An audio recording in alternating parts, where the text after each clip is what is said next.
Maybe my answer to one would be the answer to two. Because I think the way civil society can strengthen their relationship with government is first and foremost to try not to be very confrontational. They have to present themselves as partners, not as alternatives to government. Because the problem with government, for my government, is that they are elected representative of the people, and the civil society are elected representatives of themselves. They elect themselves. I'm civil society, I'm voice of the people. They are not voted for. But the government is saying, these people, they voted for me. I'm representing them. So you see, if you present an image that you are partners with the government and not an alternative to the government, I think you can develop a better relationship with the government. And for the issue of effectiveness, for me, I think the first and foremost, civil society in my country, what I see is they don't even understand the issues enough that they are engaging. I think they need to develop their capacity in terms of understanding the issues they want to engage. What I see, which is very disturbing for me, is civil society is moved by the funds they get from development partners.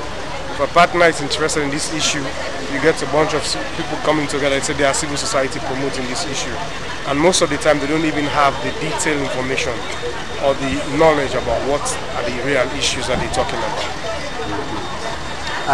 What do you think that the civil society have done wrong in Sierra Leone? Well, I don't want to say wrong. I think things they could do better. Is, for example, when you want to promote governance issues in Sierra Leone, you cannot be opposing the government as if the government is doing something very wrong all the time. I think when government is doing something that is wrong, you need to raise a flag. But what the role should be is work with the government to see how they can improve on how they're doing. And work with government to understand that they are not representing 100% of the people. There are people in the country that they are not representing. There are people in the country that did not vote for them. So they need to take those people's feelings into consideration as well. One of the challenges that civil society says that governments are hostile to them. So you want to discuss with them, but you don't create space for them to come. You don't create opportunities for them to come and have discussion. And sometimes the only avenue they have is to go out and hold a demonstration. Then the government says, we listen to you. Well, in Sierra Leone, that is not the case. In Sierra Leone, I think the issue is the way the civil society groups present themselves. It's not an issue of government don't want to dialogue. But if you don't dialogue with me and you start saying things in radio or in gatherings which are incorrect because you don't have enough information, the perception is you're trying to make me look bad. I think civil society groups should start first with dialogue, having a frank discussion with government about issues. But again, it's also a matter of how they are established in the first place. If I sit down and say I'm civil society today, does not give me right to start asking government questions and saying things that are not even true. You see, government will question the constituency of the civil society. Who are you representing? Are you representing yourself because you get the money from development partners? Or are you representing a class of people whose voice are not being heard? That is the question that civil society needs to come up with. The answer quick. Who are you representing? For us, sometimes it's not even clear. And I've seen situations in Sierra Leone which is very funny. When governments want to promote certain things, they use the civil society people to do it. As long as they provide the funds to do it. Yeah, but you know, like I was in a meeting where the civil society is saying, I don't need to have a constituency for me to question governance, for me to question democracy, for me to question how my taxes are being used. So I can stand alone. Okay. And you don't have to say, I have got no right to question you simply because I am a citizen, so I have got every right. You have the right to question from that perspective. What you don't have the right to do is to question from the perspective that you're talking for some other person. You don't have that right. That I'm representing the voiceless. Who are the voiceless? You can say, as a Sierra Leonean, I'm questioning you. I'm doing this. I'm doing that. what you're doing is wrong. You have that right.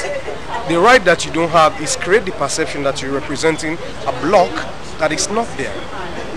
That is imaginary.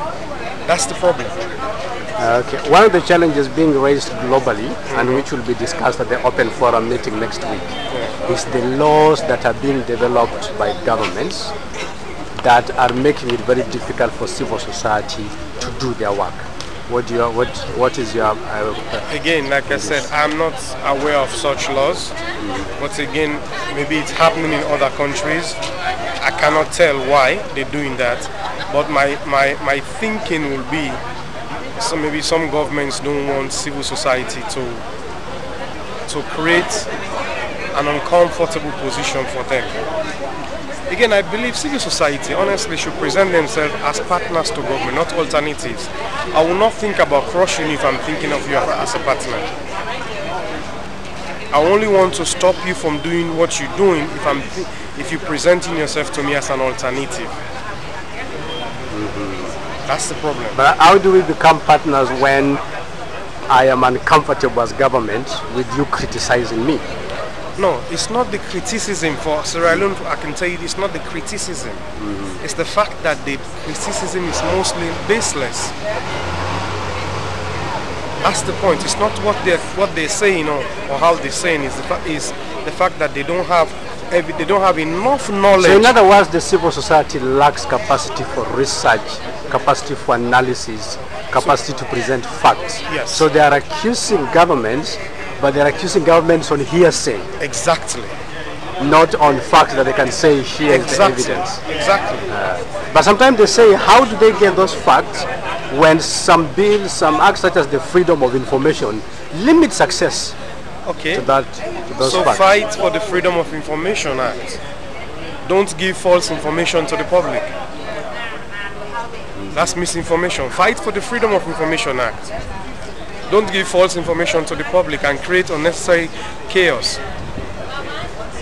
That's my point.